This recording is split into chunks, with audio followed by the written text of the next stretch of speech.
Gayatri Devaraj representing the sunflower petal. Now, in this seminar, I'm going to discuss about the successful life of Robert Stephenson Smith Baden-Powell and Mahatma Gandhi. But before going deep into their life, let us discuss about the concept of victory or success. What is victory in life? Victory and success are very powerful words. Victory is much more than money, power, or fame. Most important recipe as well as the most important secret of success is hard work and determination. To have victory in life, it is necessary to never give up until the aim of happiness and satisfaction is fully met. Following our passion confidently with discipline will definitely lead us to success. Success will never come to us. We have to go behind it until it is fully achieved. Now I'll take you to the life of a successful person, that is Baden-Powell.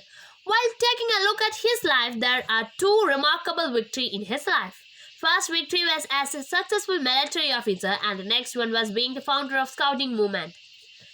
We can take a look at his military life. Baden-Powell was a military officer who helped protect Britain's imperial empire for over 30 years. He was especially talented in military scouting. He was a prolific writer who often wrote his military experience as the subject of his work. He became the captain at a young age of 26. The Boer War was a bloody struggle in his military career. The Boer War took between English-speaking and African-speaking whites for control of South African mineral wealth. Baden-Powell managed to defend the town against 217 days against 7,000 Boers. Their team won there, and many people viewed this as the first real victory, and Baden-Powell was considered as a real hero. And in 1910, he put an end to his successful military journey. This end was the start for another journey of triumph, that is scouting. On his return from Africa, he found his book Aids to Scouting had become a bestseller. He decided to write Aids to Scouting to suit a youth readership. In August 1907, he held a camp on Brownsea Island to test out his ideas. Baden-Powell's Scouting for Boys was published in 1908 in 6 installments, and it was fourth best-selling book of the 20th century. Scouting movement was started first as a national and soon as an international phenomenon. The first World Scouting Jamboree was in 1920 at Olympia. At the 5th World Scout Jamboree, Baden-Powell gave his farewell to scouting and retired from public scouting life. When he was retiring from his public scouting life, he gave more than lakhs of scouts and guides to the world. In his final letter to Scout, he wrote, "I have had a most happy life, and I want each one of you to have the same." These words of Baden-Powell itself is an evidence that he had a successful scouting life. Now I'll take you to the life of another legend, Mahatma Gandhi. He was a person who lived his life as if he was to die tomorrow, and who learned as if he was to live forever. The independence which we enjoy today is his gift. Non-violence and truth was his weapon against the British power. He united all Indians behind him against the foreign rule. He never asked his fellow Indians to take weapon against British in jest. He spread confidence to all Indians.